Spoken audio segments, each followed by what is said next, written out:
All right, hello everyone. We are live. So yeah, I've been really looking forward to this debate. Thank you, Ash, my guest, for coming on. We're going to be discussing quite a contentious issue today, which is about sort of the alignment of left and right wing principles within veganism and the animal rights movement. Obviously, Ash can clarify his position in a moment. But tell us a bit about yourself, Ash, like what you do, what kind of activism you do, and who you are, I guess.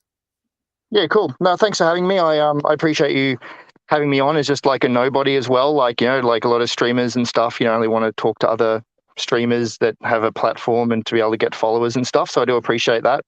Um, yeah, I've been vegan for over 10 years. I've been involved in various forms of political and like environmental and animal activism. I've had a focus on direct action campaigning, and also like outreach and stuff like that. So yeah, Yeah. I sort of got in the thumbnail that I'm an anti-fascist, which I am. Yeah, as I think all good people should be. And yeah, so that's pretty much my background. That's interesting. You say a moment ago about the anti-fascist stuff, because I'd say, yeah, I agree with you. All good people should be anti-fascist, but I guess Antifa take the position that if you don't support Antifa, that would somehow make you a fascist, whatever. Which is, I guess, one of the maybe one of the points of contention that might get brought up in the debate, because maybe you would say that to be vegan, maybe you need to support Antifa or certain anti-fascist groups. I don't know if that's quite your position yet, but we can get into to that kind of stuff. Now, obviously this isn't going to be a super formal debate, as I was just saying to you in the pre-chat. We don't have a moderator or anything, so it's not going to be like super rigid structure or anything like that. We're just going to be basically arguing for about an hour or so.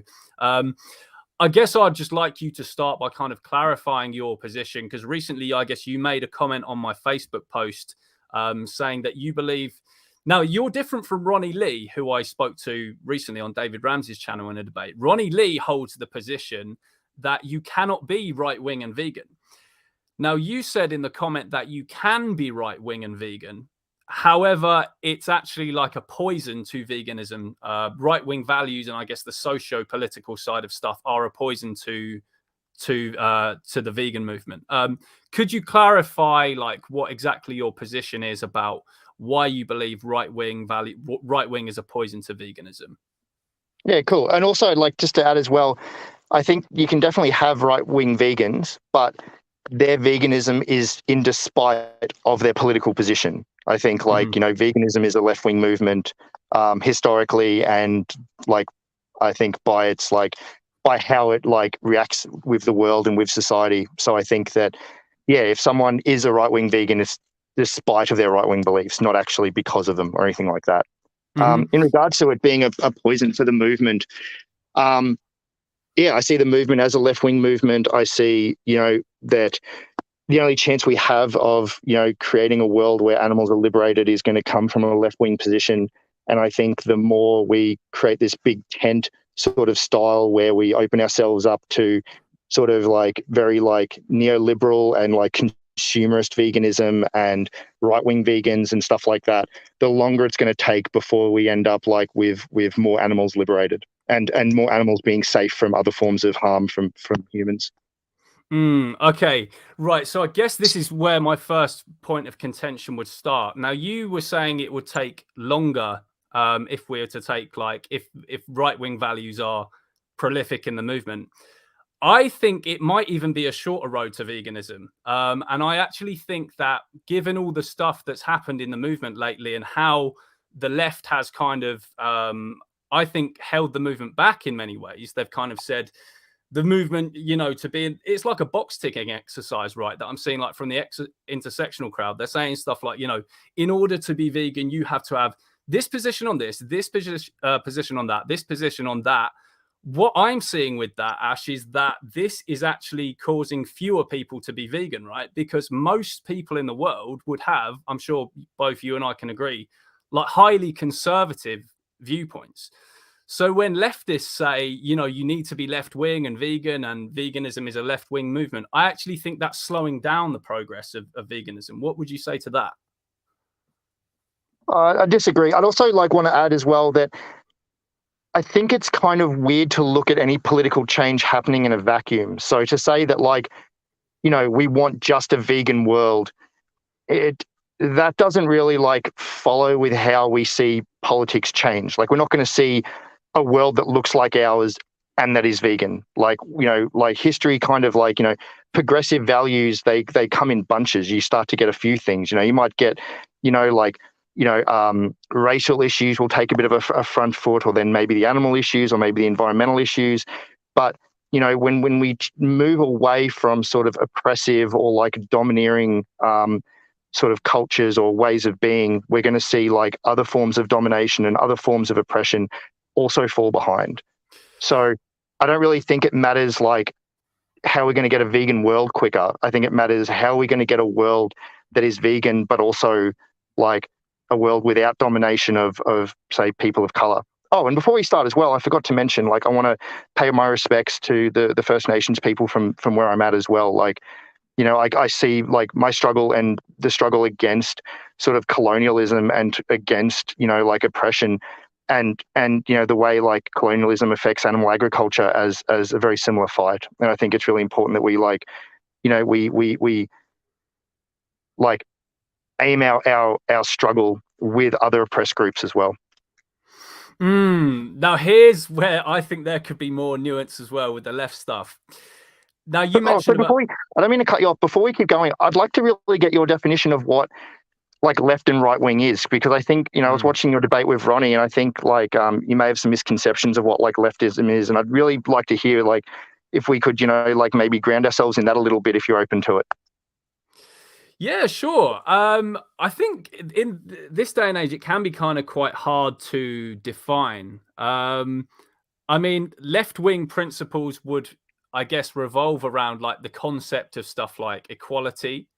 It would also revolve around the idea that, well, this is where I guess my critique of some of these principles would come in. I guess with leftism, one of the key differences with the right is that leftists don't so much believe in personal responsibility as the right. Leftists tend to believe that bad stuff happening is like the fault of the system, whereas people on the right would say like it's up to the individual to do this, or and I guess this is one of the points of contention I would have with the idea of like veganism being a leftist movement.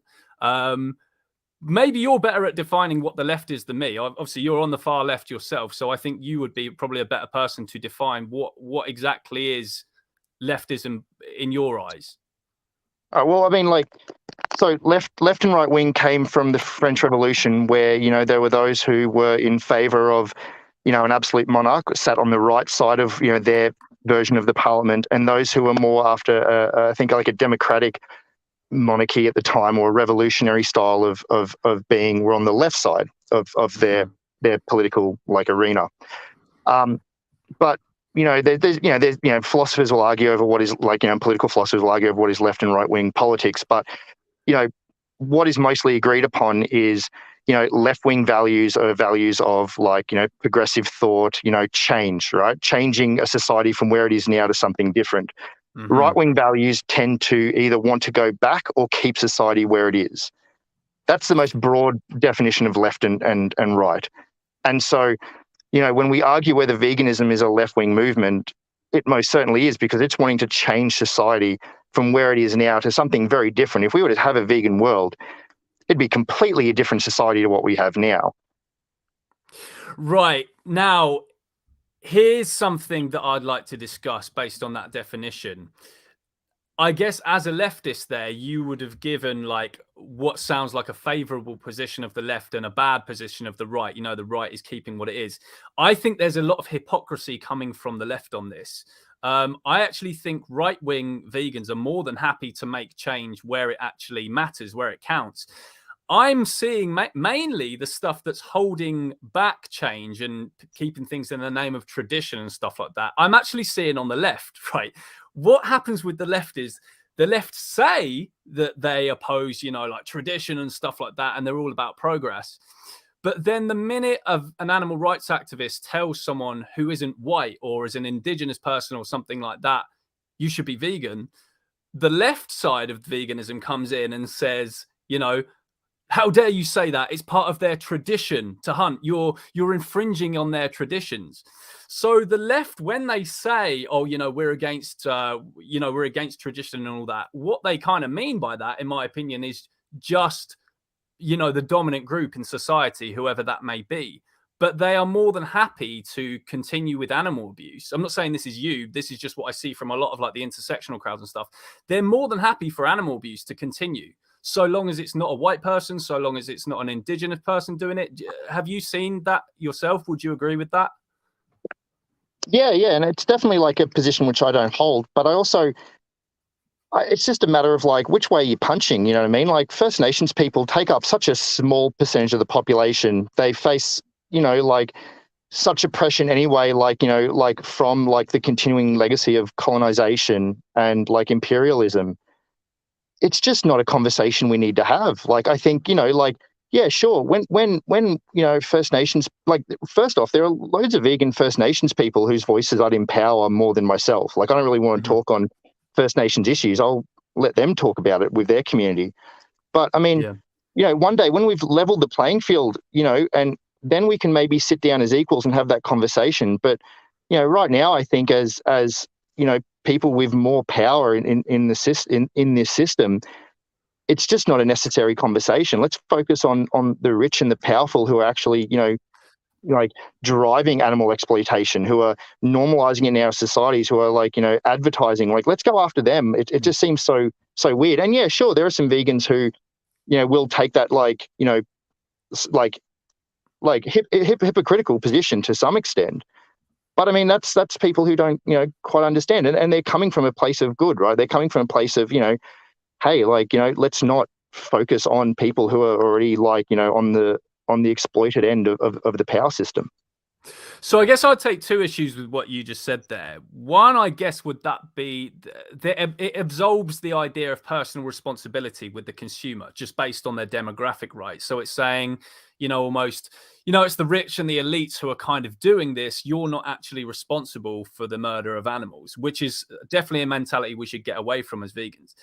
The other thing is that I guess it could go into what's known in sociology as the bigotry of low expectations. It's the idea that these ideas are kind of above certain groups of people, like, oh, the Aboriginals, they're not equal to us. And maybe this idea of animal liberation, it might be like a bit foreign to them. And it's, we should just leave them to do their thing. We should just have the conversation amongst ourselves, us white people. I see this as actually counterproductive to the growth of animal rights. I agree with you. I think like it's definitely like a racism of low expectations, and that's why I don't hold that position. And I'd rather empower people from their community who are vegan to have that conversation, though, because we have to look at things from a historical context, right? Like, if you've experienced generations of trauma from like white people essentially imposing their will on you, you're going to have a bit of a resistance to having like other white people who aren't from your position, right, trying to impose their will on you again. I think that's a very understandable place to come from. And so like, it's just not something that I really aim my activism towards. I'd rather leave that for like, for Indigenous vegans to have that conversation from their communities. Like, yeah. And what was your first point? Can you just remind me of that? Oh, and then the first point that I took contention with, the last thing you said, was that I think what you said maybe absolves people of personal responsibility, because you said something like, this is just a conversation we should have amongst ourselves and like the elites and people like the Aboriginals, like we should kind of leave them to do their own thing because of all the power in the system that they're controlled by. I'm saying if Aboriginal people buy meat, that's their responsibility that those animals are being murdered rather than like the system. I mean, the system does have a part of it. It's why you and I used to fund this for however many years. I do agree with the system has a part of it, but I think the largest part of it is personal responsibility. Once you know the truth, you have to take that responsibility and change. I just think it's a very like narrow view of the world, right? Like, we're victims of our circumstance for the most part. You know what I mean? Like we only are able to make decisions based on information we have. We're all conditioned we all start off with like loads of, baggage from our society, patriarchal views and homophobic views and speciesist views. These all come from, the norms that we're raised under. And so these, and who has the most control over those norms? It's those with money. It's those with the power to advertise. It's those with the power to subsidize certain practices. Like, these are the people with the real power and hold their hands over the real levers of our society. The idea that individuals are going to make change to lead to a vegan world, don't get me wrong, individual choices do matter, but it's not an either or, right? This is the issue I see is, you do have left-wing activists, like political activists, who avoid personal responsibility. And I think that's ridiculous. And I'm constantly having this conversation with them.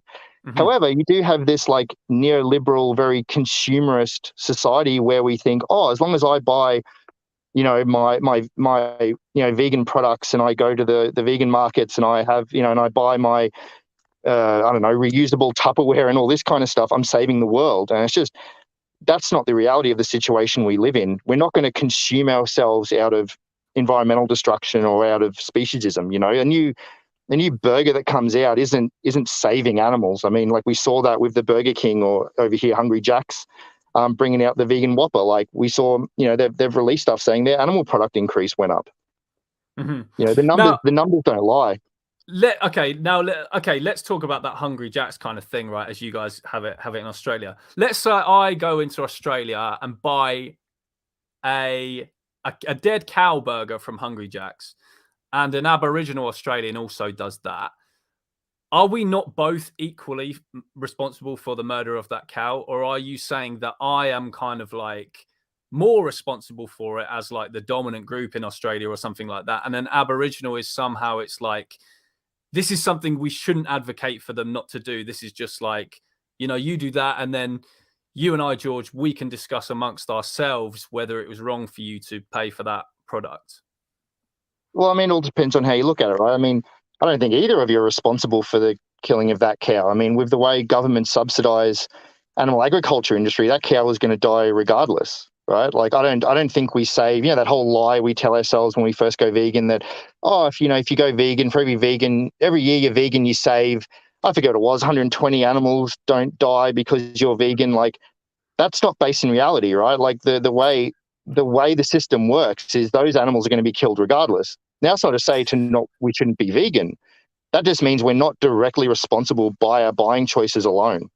But I don't agree with you that the animals would be killed regardless. It's a supply and demand thing, right? And I think that what you've just said there, that absolves responsibility from the consumer. Do you not think what you've said maybe plays into the carnist's hands a bit there, when you're like, you can go into the Hungry Jack's, and if you buy that burger, it's not even your fault? No, because like, we shouldn't do things that are wrong because they're wrong, not because it has a direct outcome, right? Like, but let me ask you, do you honestly think that in a year, by being vegan, there are less animals killed? Yeah, I think the demand for animal breeding goes down. Maybe not just by, for me, only a slight difference. But yeah, like I mean, the number of vegans in the UK has risen 300% in the last decade. I'm sure that the number is lower than it would be of animals being bred than if that didn't happen, if that makes sense. Okay, well, I mean, all I can do is like leave it up to your audience to Google this, but with the way, like, most countries subsidize their animal use, they're they're being subsidized anyway. Those animals are still being killed regardless. That's not to say we shouldn't be vegan. That's not to say we shouldn't be vegan. We shouldn't be resisting forms of like oppression. What it means is what I'm saying is that, like, when we place the responsibility solely on our individual choices like that, we're letting off all the big players, all the people with real power and control. We're letting them off the hook. And I think this is what the system wants, right? Like, the system has done this with the environmental movement, the whole greenwashing of different things, right? It's like, recycle and therefore we'll save the world. Yet we're like, you believe in climate change, yeah? Yeah. So, like, we're barreling towards an unlivable future. Yet people think if they, buy a reusable Tupperware container, that all of a sudden that's not going to happen. And yet, all the oil companies, all the animal agriculture companies, all these people are still making their billions, still destroying the planet. And I think if we really care about this fight, we have to make a decision to go, we're going to go after those with the real power and not just focus on ourselves. We spend way too much time doing that, and it hasn't worked. It's leading us down the wrong path. But why not do both, Ash? Why not say, of course. it's your responsibility as the consumer to say you will not fund this abuse of animals. And also we want to change the corporations as well. Because by the sounds of it, the way that you're advocating it is it's more like the elites kind of doing this, and you and I can't make much of a difference, which surely is that not a dangerous, counterproductive mantra to have with the goal of animal liberation? I'm just being realistic. I'm just being realistic. So, like, I advocate everyone should go vegan. I'm in spaces where a lot of people are freegan, right? I'll even say to them, eating animal products out of the bin is really bad because you're normalizing that. You're showing everybody around you that animal products are food. Mm-hmm. I'm just, it's 80-20, right? Let's go after the big wigs, like what, Animal Rebellion are doing.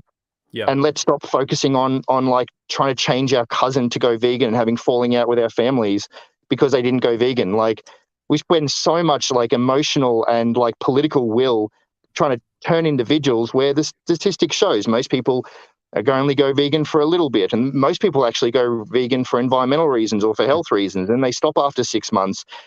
Way too much energy is being put into that. And that's why when you're talking about like Indigenous people and stuff like this, it's like, sure, we can have that conversation. We can go down a philosophical wormhole, rabbit hole. We can go for it. But like, as activists, as people who are on the front lines who are like, no, we want to fucking win. We want to change the world. Let's go after those with the power. Let's go after those who are really, turning these gears of destruction.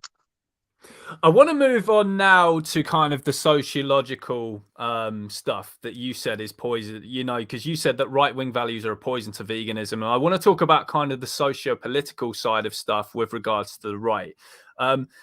I wrote a little list before this debate of right-wing values. You're probably laughing to yourself thinking, right-wing values? What the hell are they? I wrote down a little list of them that I actually think will help veganism and progress the movement and help people to go vegan, which is why I think you're wrong when you say it's a poison to veganism. I mean, just to clarify before I continue, I think both people on the left and the right are total idiots when it comes to animal rights, right? We can talk to a room of right-wing people and we can talk to a room of left-wing people about veganism, and sometimes it's just like banging your head against a brick wall. But what I said to Ronnie in that debate on David Ramsey's channel is, without the left and the right wing, the bird can't fly. And I think there are values of both sides that can actually help with that. So with the left, it was obviously that, that like yearning for change and the idea of like equality and stuff like that. Can I read you my little list of right-wing values that I think are actually good for veganism, that I think counter your idea that it's a poison to the movement? Yeah, go for it. Right.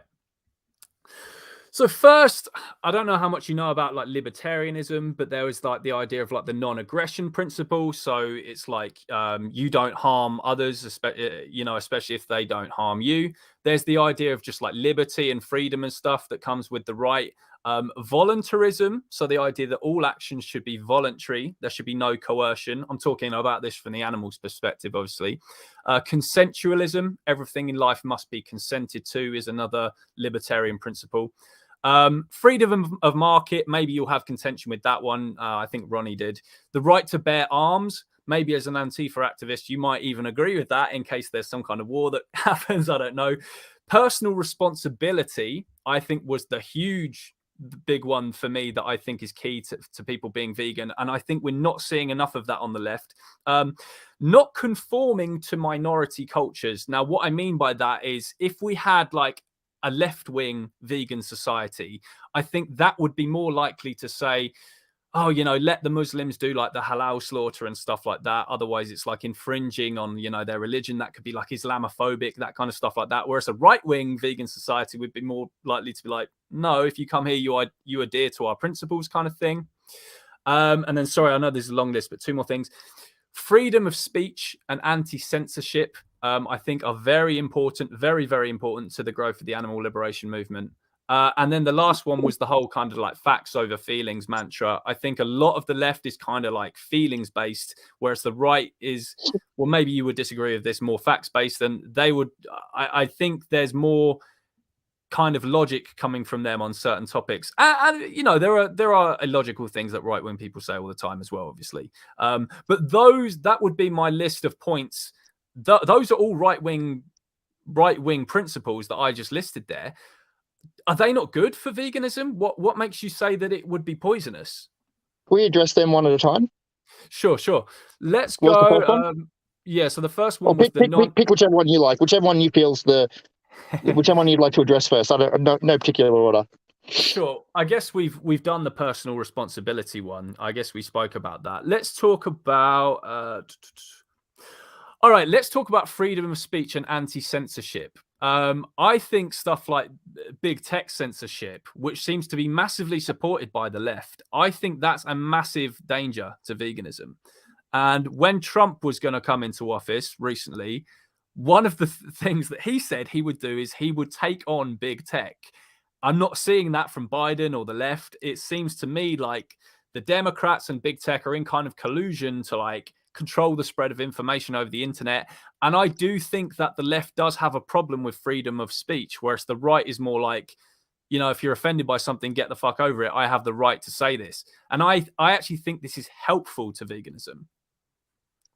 Yeah, so freedom of speech is a left-wing value, right? So like you got to remember, so right-wing values are ones that want society to change, like want society to stay where it is or to go back to a glory days. Left-wing values want to progress society to something better. That's the most basic way we can look at left and right. I mean, there's culture war stuff going on that we could discuss, which I'm happy to get into. But the idea that freedom of speech is a right-wing value is unfortunately just not true. So at one stage, right, when the right were monarchists, right, if you were to speak ill of the Queen or the King or whoever, you'd be killed, right? And then there were left-wingers like who wanted a different world, who were like, no, we should be able to say what we need to say about those with power. And so now that, you know, that's become a norm in our society, right? So in our society, it's quite normal to have freedom of speech, right? Now, what the left is doing is saying, well, what kind of speech is free and not, right? Because we never have true freedom of speech. It just doesn't exist. You can't yell fire in a crowded cinema. You've heard that before. You know, you don't have freedom to be able to like cause harm with your words, right? What does that mean by cause harm with your words? Because isn't that too subjective? And isn't that, now you said a moment ago, you know, it's a left-wing value. Are they not doing a very bad job of showing that it's a left-wing value right now? Because anytime I've been censored on social media, been banned for anything, it's not been for like saying shit about the Queen or anything like that. It's been from some kind of leftist big tech California woke kind of policy that they've got on one of the platforms. Yeah, well, I mean, capitalist tech companies aren't left-wing, right? They're very neoliberal. They're a neoliberal invention. If anything, they're centrist. If we have to, like, you know, put them into a spectrum, they'd be centrist like yourself. They're not left-wing. But I think because you're far left, you would see them as centrist. But I, as a centrist, would call them left-wing because I certainly wouldn't say that they're centrist because I don't think that they're too biased to be centrist. As a centrist, I can definitely see that there's a huge bias here in what big tech are doing with the control of information on the internet.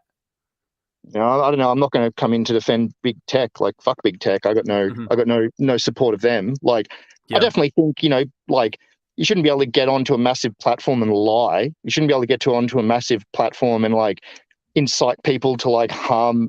You know, you shouldn't get onto a large platform and punch down and incite people to like harm themselves or harm others. You know, like Trump getting, you know, banned. I'm not going to cry over. You know, he was trying to, you know, like what did he try to do? Get people to bloody take ivermectin instead of like, you know, life-saving medicine, like stuff like that. Like, I'm not going to defend big tech, but I'm also not going to cry if some right-wing nutbag like Trump gets banned. Like, but then who is the authority on who's lying and who's telling the truth? You're obviously calling Trump a liar for saying that. Trump, if you ask Trump, he's going to say I was telling the truth and I was banned. What makes Mark Zuckerberg? Why are you happy to allow someone like Mark Zuckerberg some dude in California to have a monopoly on like the spread of information over the internet and decide what's lie and what's truth. I'm sure you. Oh, I just said I'm not happy for that. Right. I'm just saying I don't care. Like, I don't care if Trump gets banned because he's a dickhead. But like, I'm not in support of like Mark Zuckerberg having that power. I don't think any individual like that should have that power, especially some capo fuck like him. Okay, all right, yeah, fair enough. Can I swear on this too? Like, say again, sorry. Can I swear in this stream? Like, yeah, swear as much as you want. No, that's absolutely fine. No, I've been swearing as well, so that's cool. I'll move on to a different one of the things I said there that we can discuss then. What about the idea of consensualism? Actually, sorry, can I just go back on that one, just one sec? Yeah. If you're talking about cancel culture and stuff like that, or, you know, like what happened in Berkeley where like, you know, like activists tried to stop, you know, Milo, you know, speaking, that's not necessarily like censorship in the same sense as like big tech, right? Like, so that kind of is the community's allowed to use their voice to say, we don't fucking want you here. So I just wanted to like clarify that too. There's like, you know, like the left might go, yeah, we don't want to see Nazis marching in our street, so we're going to do what we can to stop them doing that. But that's the kind of like community response I support, not something like Zuckerberg, you know, like banning people and shit like that. But what if the left ends up saying, oh, there's an animal rights speaker at Berkeley University, and he's a racist and a classist and a xenophobe because he says indigenous people should be vegan, which is literally a principle we are hearing stuff like this come from the left. Can you not see how this would be a huge danger and that stuff like this should not happen, and we should not be shutting down any kind of freedom of speech at universities? Because in my opinion, any cost of freedom of speech is a cost worth paying.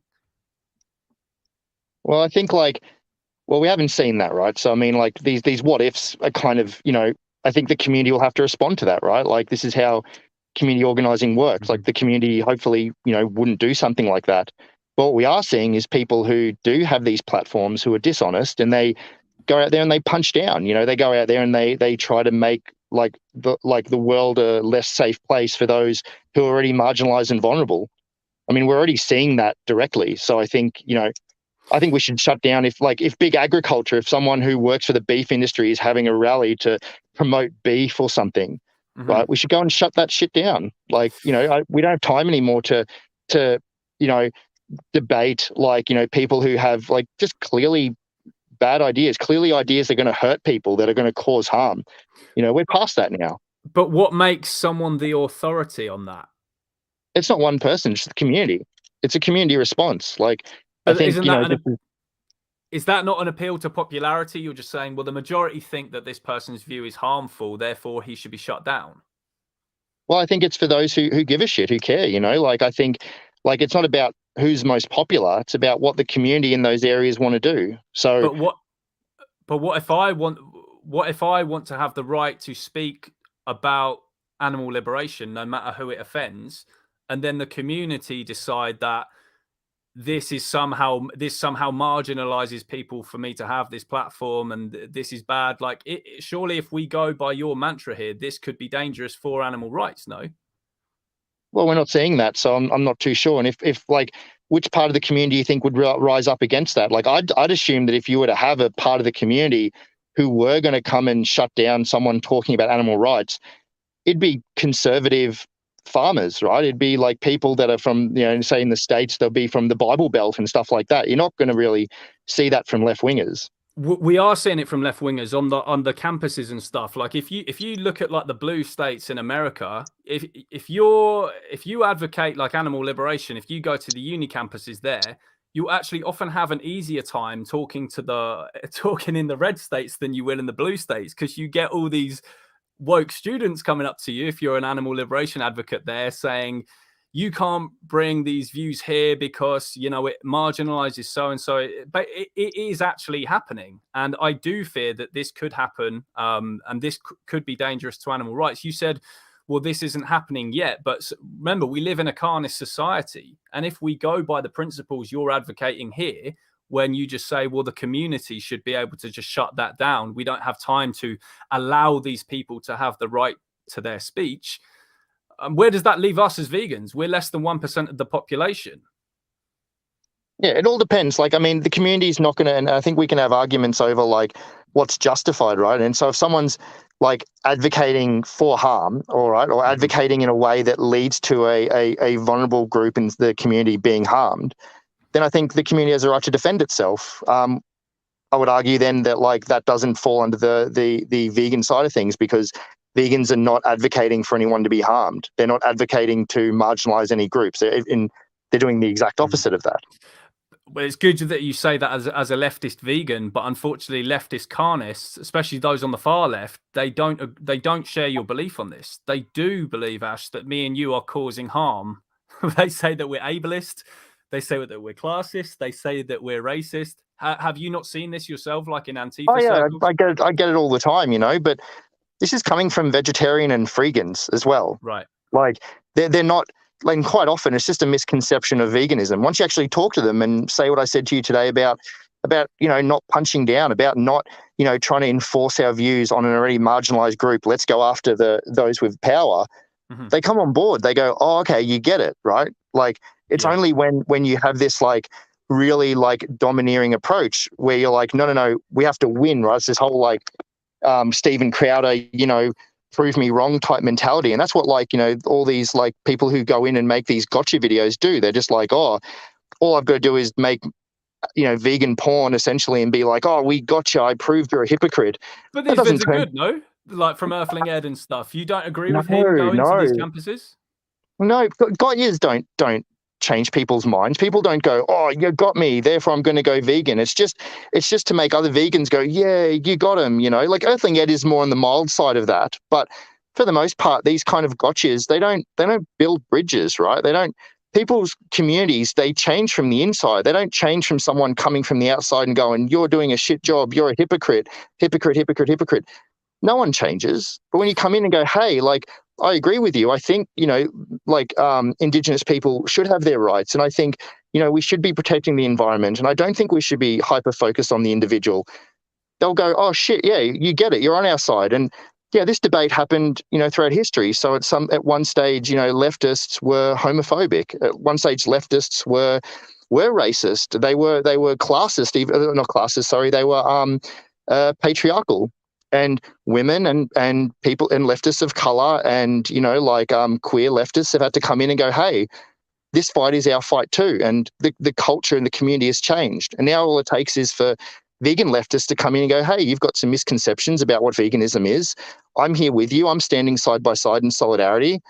And the community will change. The points you mentioned a moment ago, those are interesting. I'd like to move on to those shortly, maybe for the final 15 or 10 minutes or so of the debate about the left used to be these things. I would argue that many people on the left still are these things or allow these things like homophobia and racism and stuff like that. But we can come on to that in a bit. But have you not seen Joey Carbstrong and Earthling Ed's videos where they do these like sit down at the table and you should be vegan, prove me wrong? Have you not seen that they do change people? Like Joey even had one of these what you'd call gotcha debates with a woman the other week. And then she messaged him like a week later, like, Joey, thank you for the discussion. I've now gone vegan. And I meet loads of vegans who have gone vegan because they've seen stuff like this. Sure. I did years of outreach and I had the same experience. People would message me and say, thank you for going. I'd run into them later. And sure, like it does have an effect, but like it doesn't have effect on activist communities, right? Like I care about political will. I care about mobilizing groups of people who aren't just random individuals who are just going to go vegan, continue consuming, not get active, not get on the streets, not really care about the world in general. They're just going to do what they normally do, but in a vegan way. I want to get in with groups who are politically active, who want to see a better world and who are politically aware and help those communities change. Because we're heading for, we have a ticking clock over our head. And this is something I really want to raise with all vegans is if we had an infinite timeline, sure, we could play this, let's see if we can change individuals, right? But we don't. And if, what we're going to see, as climate change gets worse is we're going to see human beings struggling to survive. But when they do, they're not going to have as much capacity to care about other people the same, let alone other animals, right? and we're going to see a rise of like authoritarian regimes and fascism around the world. Like, loads of scholars have already like displayed this, and we're seeing this happen now in Europe, right? If we want to like, make a real change for animals, we're going to have to do it in a political sense. And I'm not talking voting. I'm talking in a way that gums up the machine of carnism and speciesism. Like we need to go after the big machine, not the individuals. It's just not a. And even if you look at the amount of people that are born, like I did the maths a while ago, but the amount of people that are born every day in one country, you need to make at least that many vegans every day to break even, and we're making nowhere near that. But we need that individual change, don't we? Otherwise, thank God there are people out there who do want to make these individual changes. Otherwise, you and I wouldn't be vegan, right? Yeah, for sure. But I think it's a give or take 80-20 sort of thing, right? Like, yeah, we should be focusing our movement on making vegans. And I'm always talking to people about veganism. I still do outreach, all that kind of stuff. But like, we're not going to see a big enough change. People do what they're conditioned to do, right? Like they do and if we stop, if we fight to say stop having animal agriculture subsidized, like what Animal Rebellion's doing, right, with the dairy industry, people will just go to plant milk because like it's all of a sudden way too expensive to have dairy, and that's through systemic change. I'll just move on to one final bit with those right-wing values I mentioned, and I'll just mention a few more important ones that all fall under the branch of libertarianism to just get your thoughts on those before I move on to the end of the debate. What do you think of things like voluntarism? So the idea all actions should be voluntary, there should be no coercion. So that's thinking of things from the victims, the animal's perspective there. Consensualism, everything in life must be consented to. And the non-aggression principle, so not harming others so long as they're not being harmful themselves. Do you not think those three things of right-wing, those three principles of right-wing libertarianism, do you not think that those are actually very vegan values, if anything? So when you say libertarianism, can you so libertarianism is essentially like anarcho-capitalism, right? Like they're generally like, is that your understanding of what libertarians are? Do you know what? Because I'm not a libertarian myself, I probably wouldn't be the best person to explain that. But they are capitalists. Yes, they're capitalists. Yeah. They believe in the free market. I don't know if they're anarcho-capitalists. Well, so a lot of those values of like consent and non-aggression, that's coming from like anarchist schools of thought, right? They just attach capitalism to that, which creates hierarchies. So that's why they're sort of a laughing stock in the like anarchist community and in the left-wing community, because as soon as you have capitalism, you create those who have lots of capital and those who do not have capital, and therefore you create an unjust hierarchy and you create a power imbalance. But all those other values like non-aggression and consent, these are once again left-wing values, right? Like historically, we see that people didn't have consent. Like right-wing values are once again they're values which want to keep society the same or go backwards. If you look throughout history, these values of like say non-aggression, they were fought by those who were like anti-colonial, right? Like colonial rule would be going into another country and robbing those people of their land and resources and their bodily autonomy. And then you've had progressives, right, left-wingers, argue against that and fight to remove that. So these are left-wing values that you're sort of saying are right-wing values. Like historically, that is just not accurate. Can you name like a country that is run by like a far-left government that actually adheres to those values? Because going based off what you said, I can't see how these are. Maybe they're slightly centre-left values, but I can't see how those are values of the radical left at all. Well, I'm an anarchist, not a communist, right? So I think communism creates a hierarchy, and that's why we see an issue with communist countries is, I don't know, do you know much about like socialism and communism at all? Probably as much as the man or woman on the street. Like I'm not super clued up. So essentially, communism is a stateless, classless society, and socialism is like the state before that, right? Where you have a state, you have a ruling body, which eventually, once class consciousness is reached, hands over the reins of power to the workers, right? To those who have invested interest in what they're doing. Yeah. Anarchists just want to skip that state. They just don't want to have the bit where you have a state that has all the power that hands it over. They want the communities themselves to have the power. And so, Now, we don't see a left wing, government that has that. But that's a very nuanced reason why, right? They're all under siege, right? So like every left wing government that's been formed has come under siege of right wing and like neoliberal governments attacking them as well. So that creates a certain environment. They're all coming out of it's very nuanced, right? I just want to like plant a flag to say that if we break it down to just go, oh, there's no good left wing governments, therefore left wing doesn't work. That's something we'd have to unpack over hours with looking at like scholarly journals as to like why that's happened and looking at the historical context.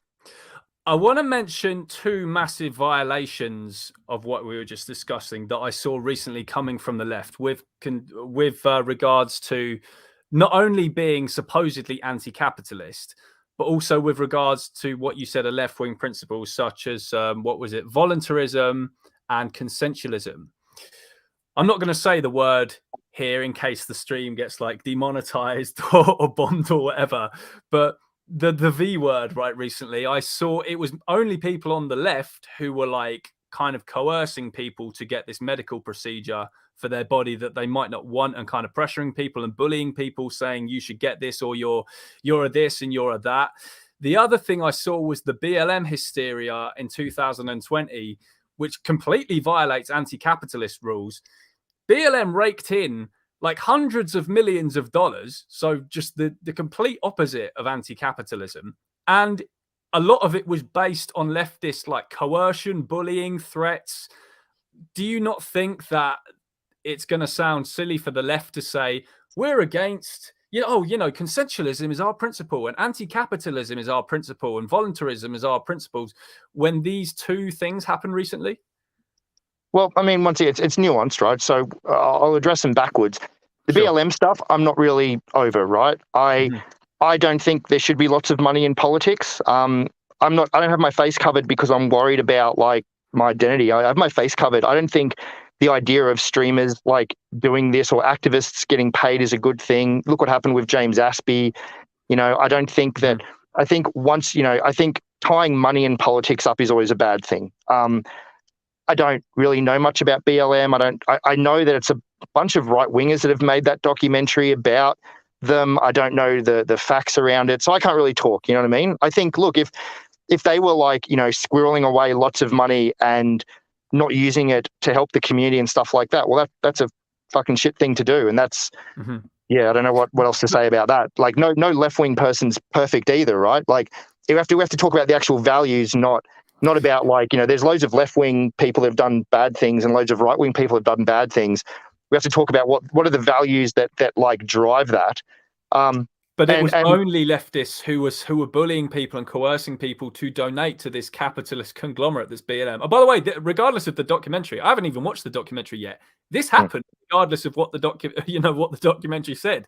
This actually happened in 2020. This was we both saw this happening in 2020.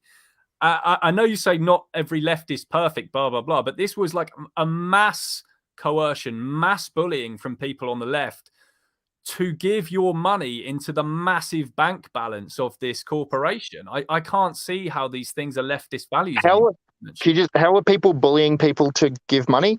I just don't know. Like, can you give me an example of how they were bullied to give their money? They were like dogpiling people on social media. They were like saying like, we'll out you as like a fascist and a racist if you like, if you don't post about resources and links of ways to donate to BLM and stuff like this. They were basically gaslighting people, just bullying people massively, just coercing and threatening people basically into. I didn't see any of that. Yeah, I didn't see any of that. Yeah, look, like I can't really comment just because I didn't see it. I don't know. I'm not in America. This is like, it's a little bit out of my wheelhouse to talk about. No, like I didn't follow the BLM stuff that closely. Like I support rioting and everything like that. Like I support all that side of things. When it comes, I didn't see anybody forcing anybody to donate. I never saw that, right? Like I saw people being like, don't say white lives matter and all that kind of like dog whistly racist bullshit, but I didn't see anybody being forced to donate. So I can't comment because I didn't see it. I'd be open to like doing another stream if you show me the evidence and we can talk about it. That's fine. The other thing, when it comes to the word you can't use, I think like, it's a left-wing position to care about your community, right? Mm-hmm. And so I think that like, for example, if you like in a situation like this, people should be doing what they can to care about their community, right? And unfortunately, there are times in life where the individual has to help their community by taking action. And so that was the argument, right? Is that like, you can individually be selfish. You can be individually selfish, which could lead to vulnerable people suffering, or you could be, collectivist in your thinking and actually, help others in the community. Is it not selfish to kind of manipulate people into getting a medical procedure, getting chemicals put into their own body that they might not want, especially if big pharma has like a triopoly on this product? Is that sure? Like, this is what I don't get from the left, is like all the values that they say they have, I haven't really seen lately, which is why it confuses me when you say that right wing is a poison to veganism, because if anything, I think it's more the right that is upholding. I think it was Dave Rubin who said it's now the job of conservatives to uphold left-wing principles, because I'm just not seeing leftists do it, basically. I mean, like, it just depends on like what you're talking about. But I mean, in regards to that, it is a left-wing principle to care about your community. And don't you think that's an important value? Like, wouldn't you say that's also a part of like veganism, is to care about your community, even your community that aren't human? I think you have to have a nuance between liberty and safety, right? I think there's caring about your community, but you can actually balance that with the individual, the bodily autonomy as well. What I was seeing from the left lately is like this kind of just the idea that bodily autonomy goes out the window, and it's just like you have to violate your own bodily autonomy in order to care about your community, which surely Isn't that what, can't be it. as vegans, we're doing, right? We're saying to people that you don't get to choose what you put into your body because it's harming someone else. No, because it's not their body, whereas the medical procedure is. The whole Yeah, thing, the but veganism. you have a virus that lives and incubates in your body and then is spread. So it's quite similar in the sense that like your bodily autonomy to be able to do whatever you want, right? Like, I agree. I think people should be able to do whatever they want. They should be able to eat whatever they want. But if that Not comes whoever at a they want. cost, but it doesn't matter even if it's who, it's whether it comes at a cost to someone else, right? Like, Yeah. and obviously there's a sliding scale of that as well. But it's not just because they're eating someone; it's because their actions are leading to harm. So like, I wouldn't say someone should drive recklessly through a field in case they hit a cow, right? Like, they're not going after the cow, but they're driving recklessly in a situation that could lead to someone being harmed.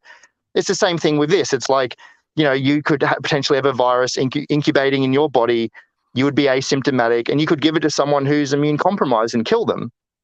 And I don't like that. This is why I'm after systemic change. I don't want big capo, big pharma having control over our medical, situation.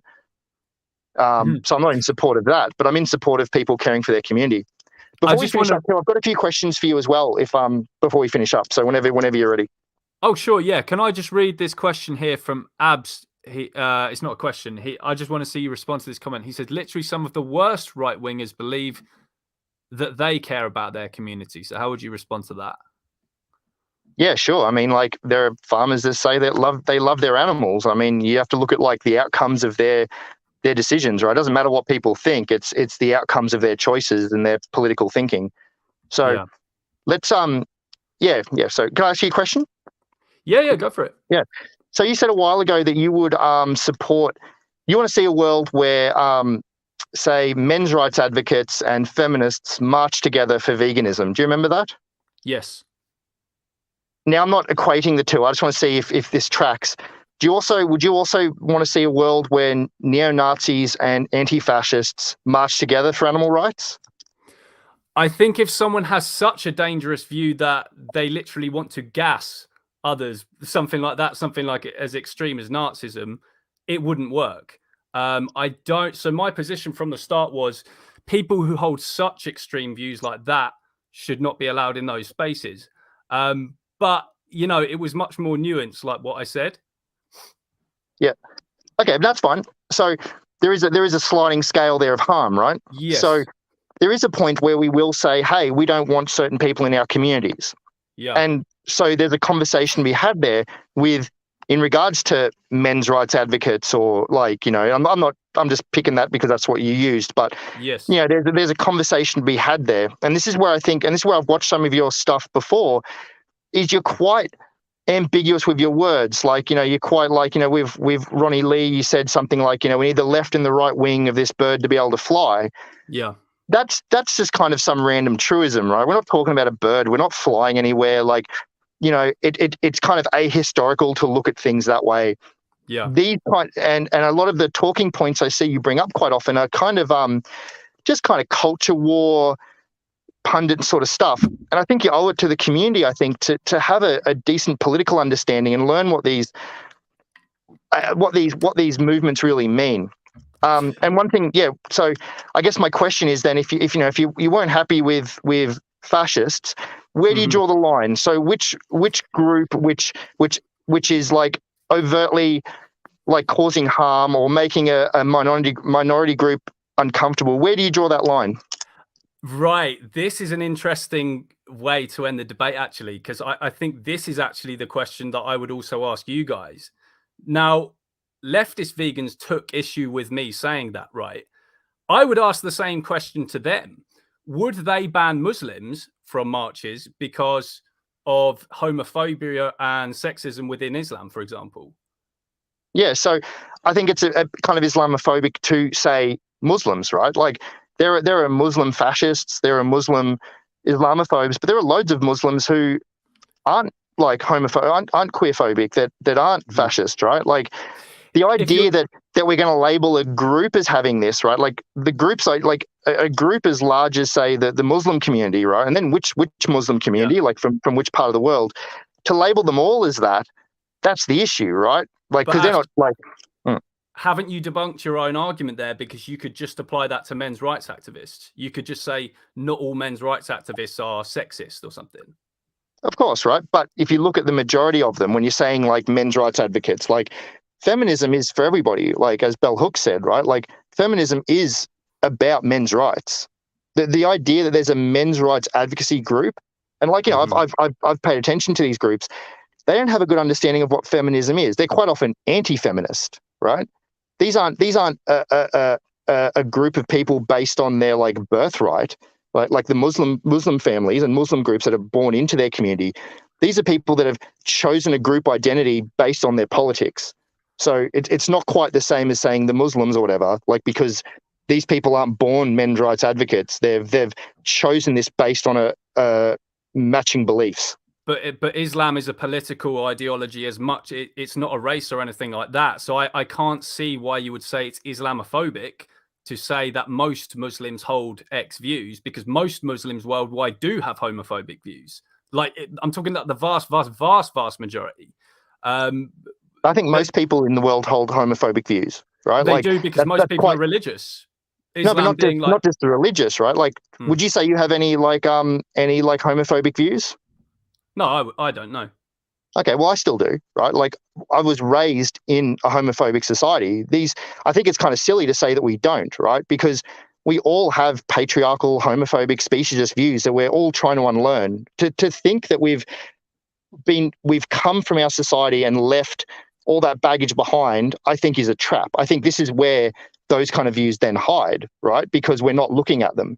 Where, like, yeah, I still have speciesist views. I still have patriarchal views because I've been conditioned in this society my whole life. But I'm constantly trying to like unlearn them. Aren't you just kind of like letting yourself be gaslit into thinking that you have some kind of original sin there that can't be like unwashed? What? I don't get the idea that you're homophobic at all. Why would you say that you're homophobic? Just because like we're products of our environment. Do you not agree, or do you think we're all products of evolution? Like, what do you think we like our conscious, like our conscious thoughts and our conditioning, right? So even our subconscious thoughts. Do you not think that they're a product of that's not shaped by our environment? I think it's a bit of both nature and nurture, but we can totally unlearn these. I agree that like we can unlearn bigoted views. I don't get how you would now have homophobic views if you Oh, fight they against just become homophobia and stuff. more subtle, right? They become Mm. like, obviously I don't use certain slurs, Yeah. like colloquially, stuff like that, but there are certain Okay. things that just still, and I don't even know what they are, right? But I think the idea to think that we've shed ourselves of that completely is a trap, and it's what leads like people to then like not address the subtleties that still exist. And just another thing I wanted to add as well, sorry, just to go back, unless you want to keep going down that path, but when we're talking about inviting different groups, that might be Yeah. opposed. There's a great line. It's, if you invite wolves and sheep to dinner, you're only going to get naive sheep and mostly wolves. Right. So when you have two groups that you're inviting into a space, and one of those groups has an oppressive view, those who are the minority, those who are the ones being oppressed, they're not going to turn up.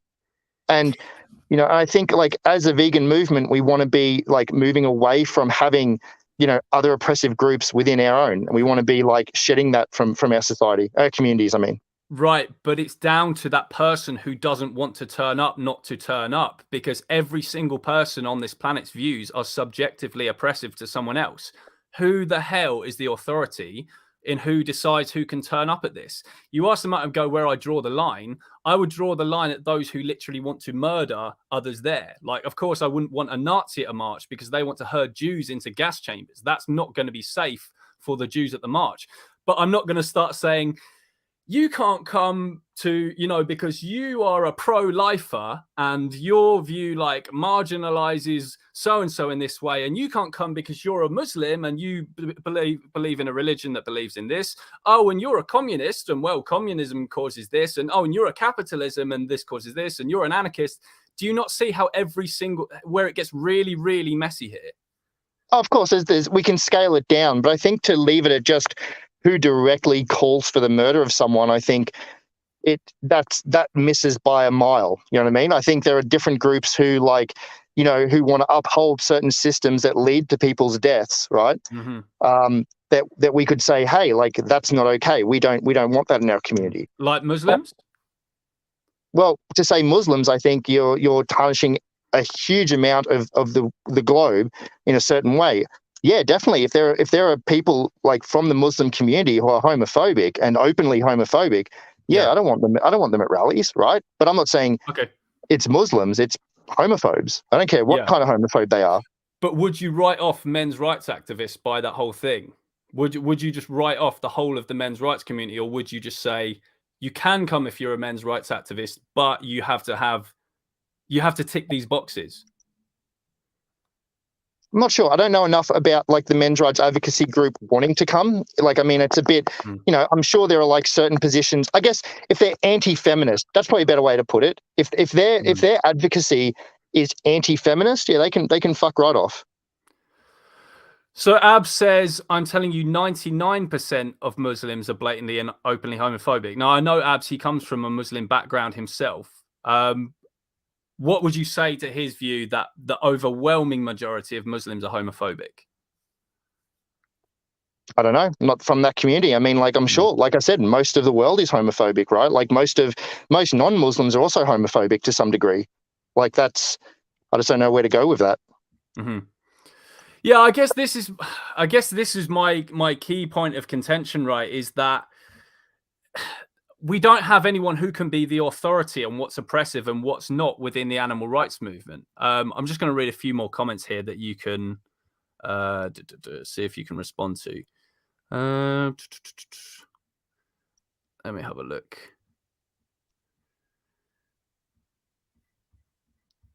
But yeah, I just don't see that there's a way that we could police this. I don't know if you saw my highlight reel on Instagram called Consistent. It talks about this idea of consistent anti-oppression that intersectionals have.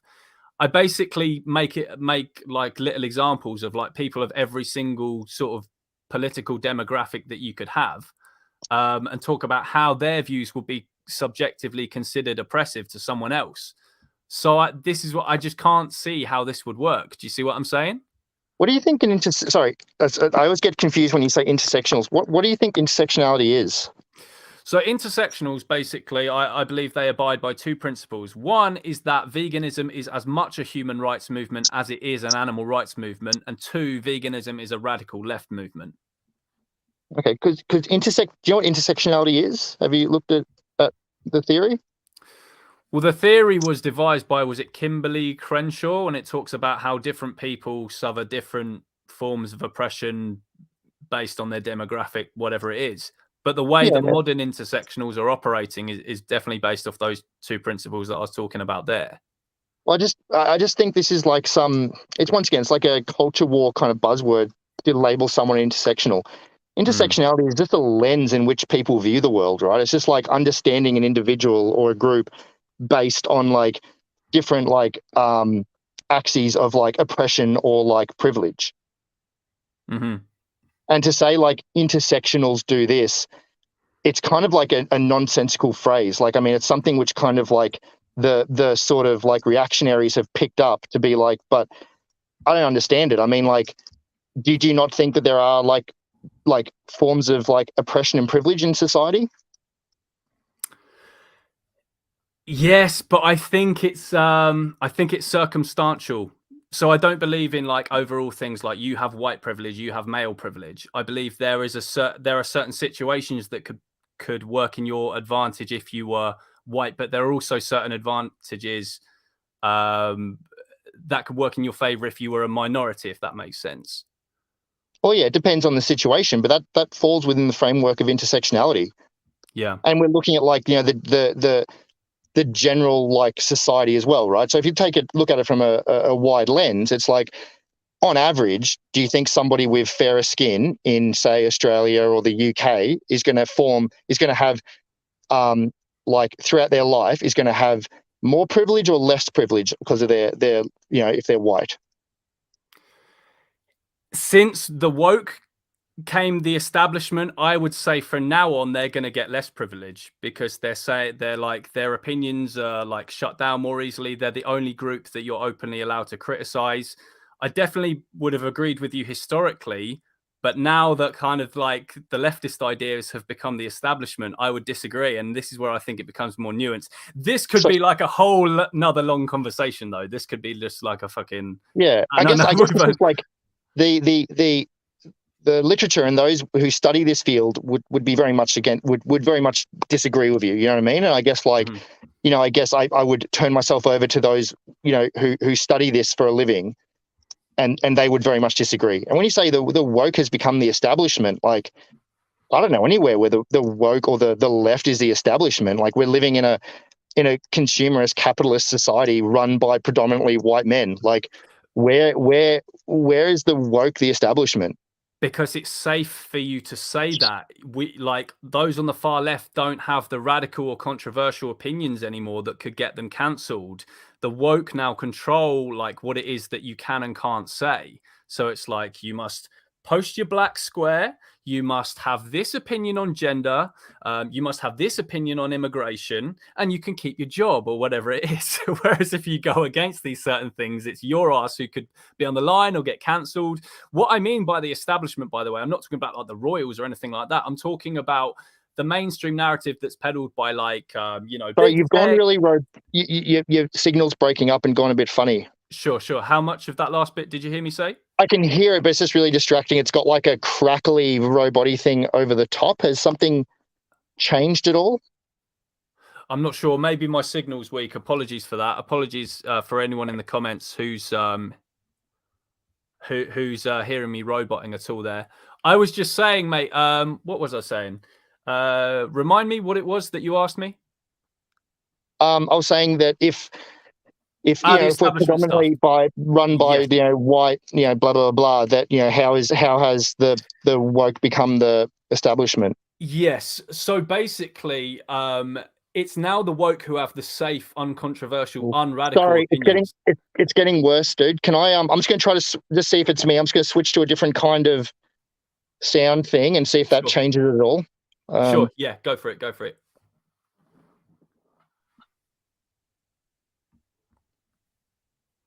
Hello. Hello. Yep. Is this better? Yeah, that's better. Okay, cool. Yeah, so I was saying Come that the back. Yeah, woke cool. is now the establishment because the woke is now the safe, comfortable opinions that can't get you fired. It's, post your black square. You have to have this opinion on gender pronouns. You have to have this opinion on immigration. They're not the radical anymore. Whereas now it's like if you have maybe an anti-immigration view or you believe there's two genders or whatever it is, these are the things that could get you in trouble at work.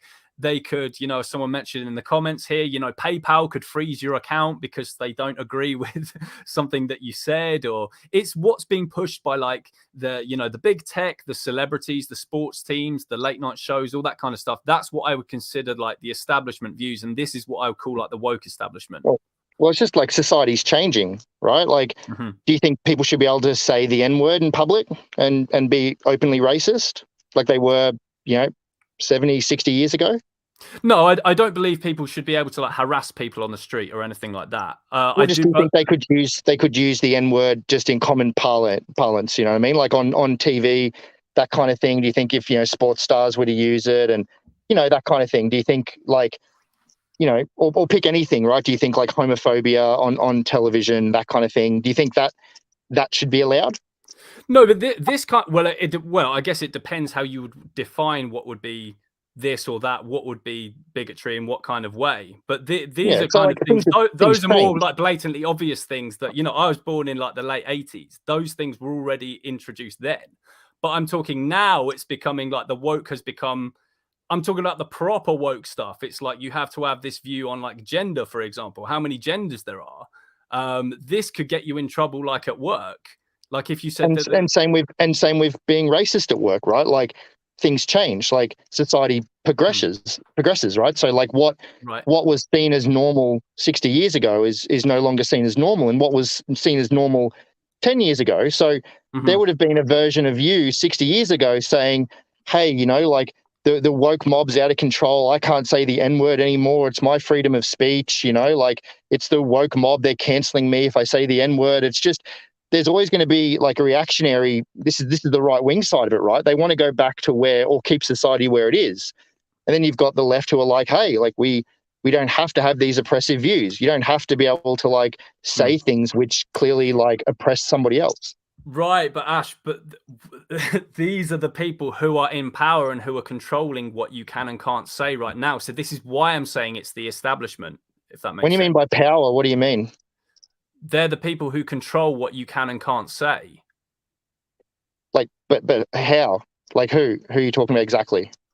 I'm talking about like the corporations. I'm talking about like the celebrities and stuff like that. So how do corporations and celebrities stop you from being able to say stuff?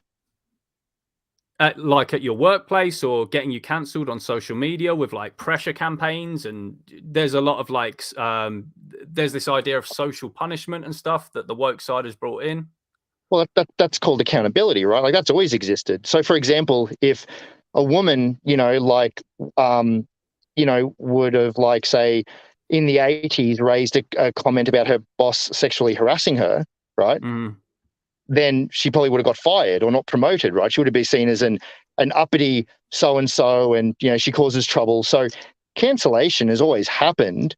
It's just now that like those without power have realized, hey, like we can actually stand up for ourselves, right? Now all of a sudden it's really scary. It's the same thing. It's accountability. And when I asked you then about like who has the power, like those with political power, those with money, right? Except for like Zuckerberg, and like, these people who own the big tech companies, it's the community, right? The community on Facebook or the community on social media is like, hey, stop being like transphobic. We're not going to have it anymore. And if you're transphobic, we're going to tell you to fuck off. Like that's the community having a response. This is how society progresses. It was the same, back in, and he said in people's workplace, it was the same, 60 years ago with racism, you know what I mean? Like, and racism still exists, but it was the same with more overt racism. People were saying, hey, like, we don't want this in our workplaces anymore. You can't do this anymore in our street. We're going to stop you. This is just society progressing. It's not that scary. Yeah, I guess this is a whole massive other long conversation that we could have, and we're coming to the end of the debate now. But it's definitely been very interesting so far. So I really thank you for coming on, Ash. No, can I just round out my point with the why the right wing is poison as well? Can I just round that up? Like, have a final? That's exactly what I was going to ask you to do. I was going to ask you to make. We can both make like a closing statement on like going back to the actual vegan issue. So why right wing is a poison to veganism. So if you want to kind of summarize what you've said, and we'll sort of close up there. Yeah, cool. So I think veganism and environmentalism go very much hand in hand. I think, people aren't going to care about animal agriculture if they're, struggling from the effects of climate change, but also animals are dying because of climate change, right? So it affects animals and humans. Right-wing values right-wing values like capitalism. Capitalism is a right-wing value, the free market and hierarchy and who has control over the money, these kind of things. These are right-wing values. And those right-wing values are what's destroying the planet and what's, commodifying humans and animals. And until we rid ourselves of that, we're not going to see a decommodified planet, a planet where the environment and humans aren't commodified. And so that's why I believe that, in the mid 2000s, where veganism focused heavily on individual change and just creating as many vegans as possible. It's called liberal slide in political fields. We've just had massive liberal slide, and now we have high consumer veganism, and like we have green capitalism. These things just historically don't work, and we're seeing the results of that. We're seeing ourselves, drawing ever closer to the edge of this cliff. Cool. No, thanks for the debate and for your summarizing points there. I guess my way to summarize what we've spoken about and my way to close off the debate, I would say from my whole time as a vegan in the movement, all of the stuff that I've seen that's actually been halting the progress of the vegan movement has come from the left. All of the bullying, all of the ostracization, all of the like box ticking exercises where they say you can't be vegan if this, has come from the left. And the right wing people I've actually found have often been easier to talk to about going vegan than the left, because with the left, yes, both the left and the right are dumb when it comes to talking about animal rights. They both say the same shit. They make the appeals to nature and whatever it is. With the left, there's this added layer that you've got to get past. They focus on your identity. So it's like, you shouldn't be saying this to me because you're a cis white male. You can't say this because this speech marginalizes me in some way. Now, I think there's both, as a centrist, I think there's beautiful parts from the left and from the right, which will help veganism take off. I also think there's counterproductive things on both sides. But this is just my experience. And this is why I would obviously have contention with what you said about with the right wing being poison to veganism, because from what I've seen, it's just mainly been the left. But I massively appreciate you coming on, Ash. I think it's really good that you took the debate, because a lot of people wouldn't. I've actually been trying to have this debate with a lot of people on the left for years now, especially with someone from the far left like yourself. Would you describe yourself as being on the far left as an Antifa member? Yeah, I'm pretty far left. I don't get much further. Right, great. So you're as far left as they come, and yet you took this debate with me, which has been great.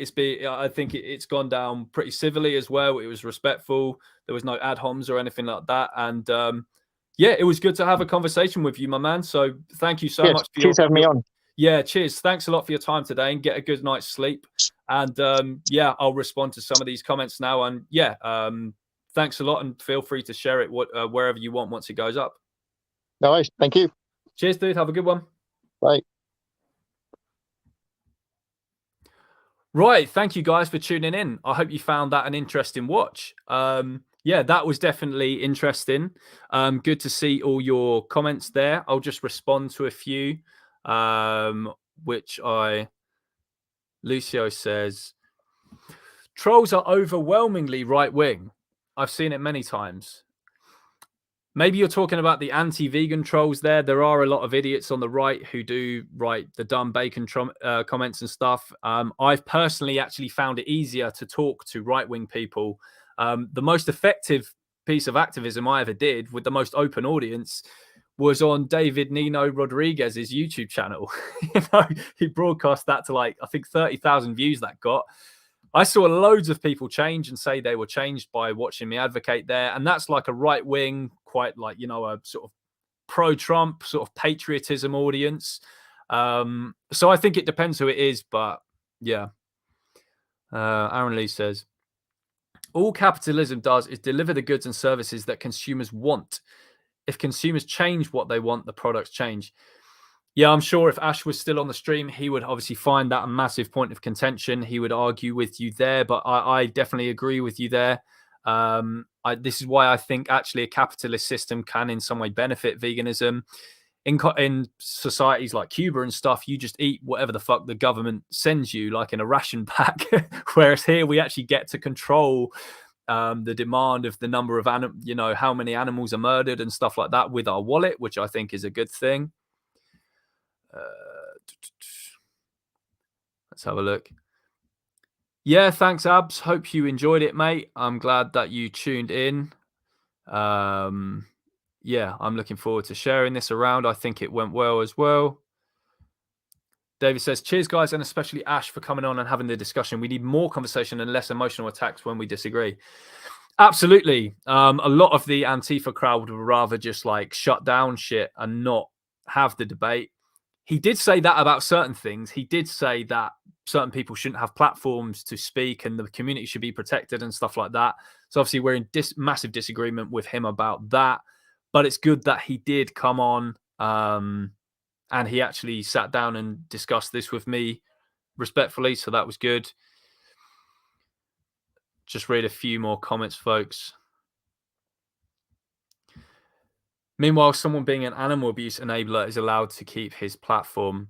Yeah, so that was when I believe Ash was talking about banning people because they say things that could be considered racist, transphobic and stuff.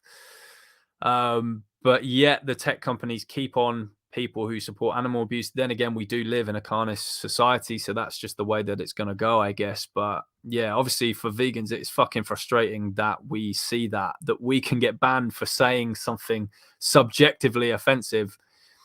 But then people are fucking murdering and abusing animals and like promoting it and nothing happens. I'm not saying that we should just shut down people's platforms for saying anti-vegan arguments, by the way. That's not my argument, but yeah, there's an inconsistency there.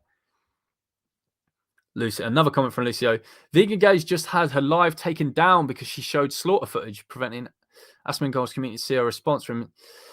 Yeah, big tech censorship is just fucked. It's really destroying our reach here as animal rights activists. Ab said, I think that's in response to someone else. Don't force anyone to be vegan. Just criminalize purposely harming animals or causing suffering to them.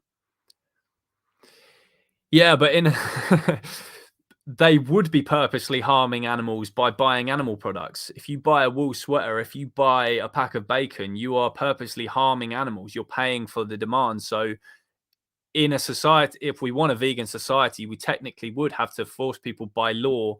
Well, I mean, those products wouldn't be there on the shelves in the first place, but. David, how you doing, man? He says, veganism is a specific cause against the idea that animals are here for us to exploit. Environmentalism is a different cause about different human practices other than animal exploitation. Yeah, I agree, David. I think veganism and environmentalism are two different things. I'm actually an ethicist anyway, so I kind of have a bit of cognitive dissonance whenever environmentalism is brought up because I kind of want every species on Earth to go extinct. I don't think that life on Earth is a good thing. What is the point in our existence, in animals' existence? It's just a pointless, cruel game of suffering. Maybe you have the same views as me, David. I don't know. I mean, I'm sure you're an anti-natalist. I don't know if you're an ethicist as well. Ab said, so the original question was, would you support a government who forced people against their will to be vegan? Yeah. So that was the thing a moment ago. And yeah, my answer would certainly be yes. Rebecca says, pour out all the milk, 100%. There's going to be a good debate on that on Friday, I think, guys, on David Ramsey's channel. David, I don't know if you're still in the comments, but I'm really looking forward to that. That's Johnny Hoddle versus Tim Spears. That's going to be on the Animal Rebellion stuff. Looking forward to that. Aaron Lee says, Daniel is wrong. I assume he's referring to Ash there. Capitalism isn't the cause of environmental damage. It's not the cause of human rights violations or animal cruelty. Yeah, because in non-capitalist societies and societies where there's no money, no monetary system, like tribes and stuff like that, they still murder animals. The problem is speciesism, not just capitalism. And in communist societies, the same still happens, and it can even be more brutal. Genuine Comment says, who wants to be vegan if you have to associate with authoritarian loons like Ash? Strong words, but I, I say that we should be vegan regardless of, who's in the movement and whether we disagree with each other. Let's have a look at some other stuff. Race Lever says, banning censorship are very scary modern day book burning. First they burn the books, then they burn people. Yeah, we're on a bad road, a bad path that I see here, folks.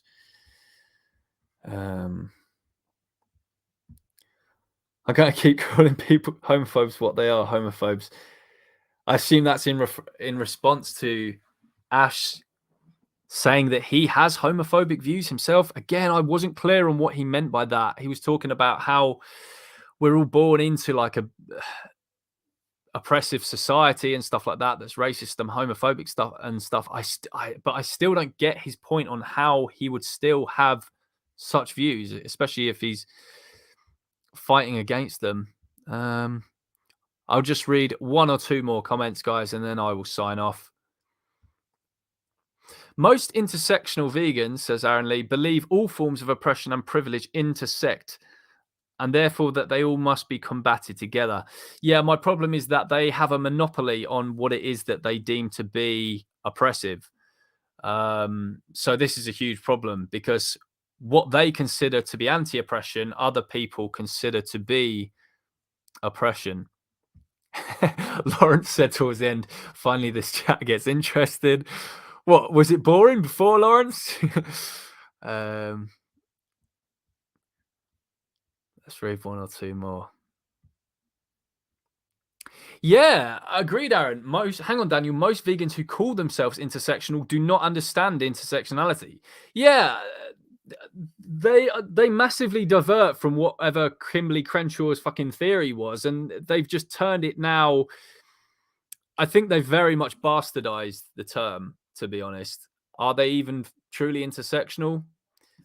I don't even know. August was questioning the phobia part of homosexuality, but did not provide a rational reason to be repulsed by homosexuality. Lawrence says, nah, there was a sex bot spam. That's what was getting interesting. Oh, shit. I didn't even notice. Liz Truss has resigned. Obviously, I haven't been checking the news while I've been having that debate, but I don't doubt that's true. And that is fucking hilarious if that is true. So I think the Daily Mail or someone or the Express did a little thing recently, like who will last longer, Liz Truss or this cabbage? It seems that, or the lettuce, whatever it is, it seems like the lettuce has outlasted Liz Truss. For anyone who doesn't know, and no wonder they don't know, she's the current, or now perhaps former, UK Prime Minister. She's only been in for about a month. Right. Thanks, everyone, for watching. Yeah, I'm sorry that I couldn't respond to all your comments there. Just thought I'd read a few there after the debate. Hope you enjoyed the debate, and I'm glad people were generally respectful in the comments. And Ash was respectful as well, and it was a good debate, good discussion, some interesting stuff. So thank you all for tuning in, and we will see you again next time. Cheers, everyone.